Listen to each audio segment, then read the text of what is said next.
A very good morning, everyone. So today I'll be discussing on the journal which is titled Succinate Modulates Oral Dysbiosis and Inflammation. So succinate receptor 1 dependent mechanism in age. So this was the study which was published in 2025 in Science Microbiology, Nature Journal.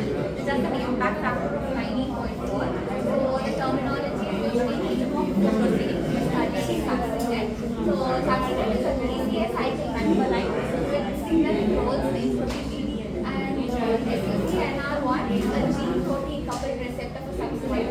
It causes actuation, and oral dysbiosis, as we all know, is nothing but dietary imbalance in the calorie. And inflammaging is a chronic low-grade inflammation which is seen in aging.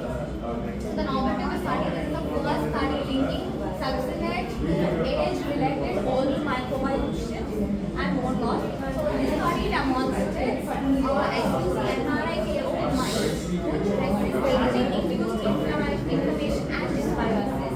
So multi-omics approach, metagenomics, cytokine profiling, and micro-CT are used to strengthen the findings of the study. So there are excellent studies to investigate the succinate in the role of it in aging-related oral dysbiosis, inflammation, and bone loss. So the objective of their study was to compare the oral microbiome and bone loss in young or aged mice. So it also measures the succinate levels and inflammatory markers. They also analyze the microbial function. So the study design is, the model was, they took this white type WT, the C573L positive mice, which was the youngest mice was 3 months and the oldest one was 24 months. So versus SECNR1, that is a knockout mice with the same age group, that is 3 months and 24 months. And the sample size was, they had 14 young mice, 13 aged mice, and the modified ones having 7 young mice and 17 aged mice. So the bone analysis was done with the number 30 to 70 per group, and the succinate and cytokine assays were also done for 9 to 12 per group. So the key methodologies, it included microcomputer tomography for bone analysis. So the maxilla of the mice were fixed in formal scan using side scan, and these are the parameters they included. And they analyzed for the volume of interest, where the angular algebra up to the spherical extension was analyzed. And then metrics like bone mineral density, DMT, bone volume, and tissue volume, and the trabecular thickness was also taken into account. They used the end record software for visualization and reconstruction, CTN for quantification, and CTBox for 3D visualization. So they did the succinate measurement using serum and saliva. They used a calorimetric kit. So the sample collection of serum was done through cardiac puncture, which was centrifuged at 200 grams in 10 minutes. And saliva, they used saliva was obtained by using pyrocarbon. It was actually stimulated and collected through Calvi swab, which was centrifuged at 200 grams for 5 minutes. So then they proceeded with cytokine profiling, where they used the MSP, that is mesosphere discovery method, Vplex pro-inflammatory panel mouse. So these were the targets, and the serum was diluted 2 times. It was analyzed for the manufacturer's protocol in the cytokine profiling kit, and then they used a shortcut metagenomic sequencing whole microbiome. Initially they extracted the DNA and then they started sequencing using the software and the bioinformatics pipeline which they used. So they have done quality control. They use taxonomic profiling and functional profiling to following things. And moving on to the statistical analysis, descriptive statistics was done. They saw the mean of the density, the volume was all calculated for the succinate levels and the cytokine concentration. So the log 2 was transformed to led to abundance for microbiome data. So alpha diversity was calculated, beta diversity was calculated. Alpha diversity using CRISPR Wallis test, which had metrics like alpha and Shannon index. So the key results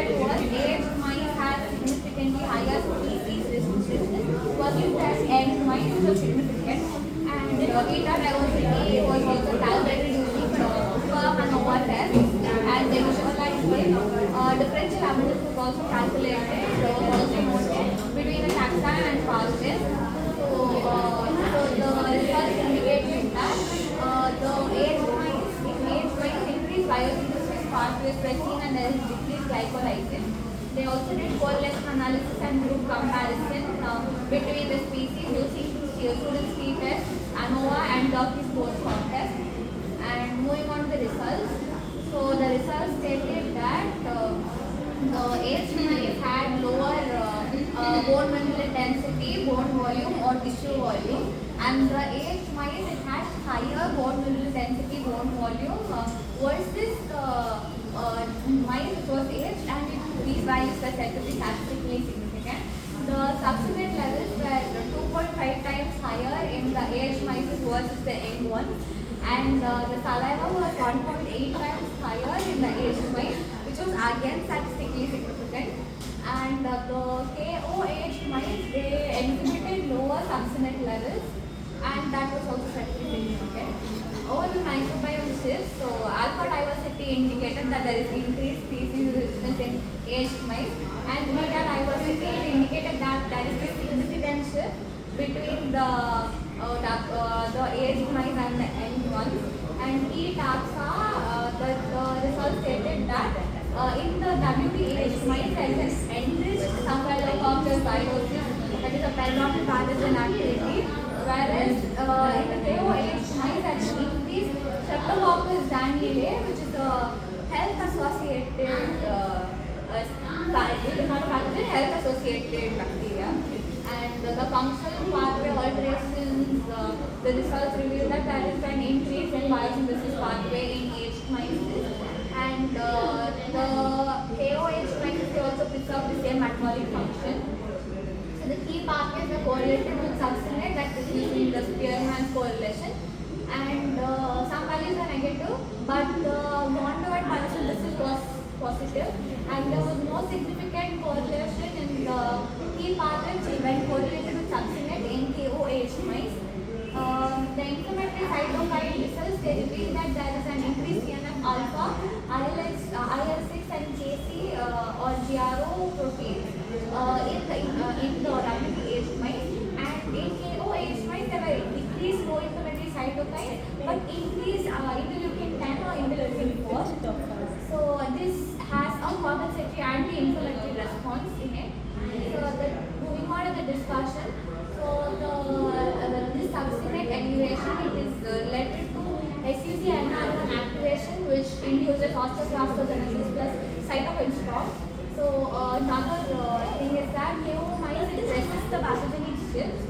Metabolic reprogramming is also seen in aged mice, which shows TCA site disruption using through the anucleotic succinate usage. So there are also certain mechanical insights where there is bone loss. Due to the succinate, there is this activation of NF-kappa B, which induces osteoclast activation.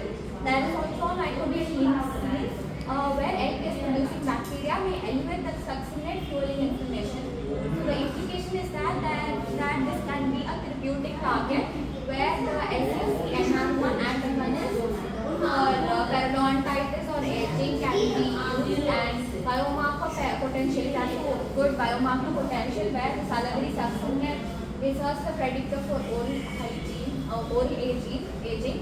And so the strength is that the strength of the study is that it is comprehensive. It integrates the microbiome, metabolomics, and histomorphometry. So it uses rigorous stats like Permanova and other stats for robust association. So this research has a translation potential which identifies this SU succinate as a therapeutic target. So the limitation is that it has a gender bias, only male mice were used and the sex differences were underexplored. This has a longitudinal data since it is a study which was done in a single time point. So the dynamics of dysbiosis is all unclear.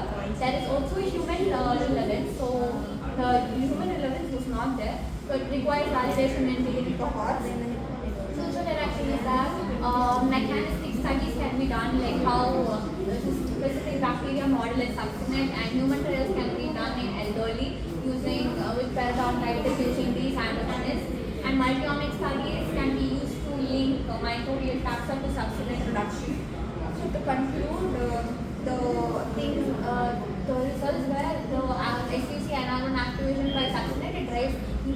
progression via osteoclastogenesis and pro-inflammatory cytokines like TNF-alpha and IL-6. So oral dysbiosis in aging is succinate dependent. There are also some therapeutic implications like these SUCNR1 antibodies could mitigate age-related bone loss and periodontitis in patients. And salivary succinate, it can be used as a potential biomarker for oral or systemic aging. So the research implication is that it validated the succinate microbiome axis in aging, bridging the metabolism and the immunology. So it supports the inflammaging theory in oral health. So the bottom line is that aging-related succinate accumulation, it acts with this SUCNR1, it exacerbates the oral dysbiosis, inflammation, and bone loss. So genetic or pharmacological inhibition, it preserves the youthful microbiome and it reduces immune aging, offering a novel target for aging-related oral disease. So this study has a hybrid checklist which blends elements from SCOBE, ARIVE, that is ARIVE for animal research, and omics reporting guidelines. So the title and abstract, the introduction, methods, the bacterial samples, the variables, the data sources were all clear. There was a bias control because the study only had male mice and the female mice were not included. So no mention of blinding for micro-CT was there, and randomization was implied but it was not clearly stated. So that was biased. The statistical tests were all robust and clear stats were provided with all endpoints. The results and discussions were also clear.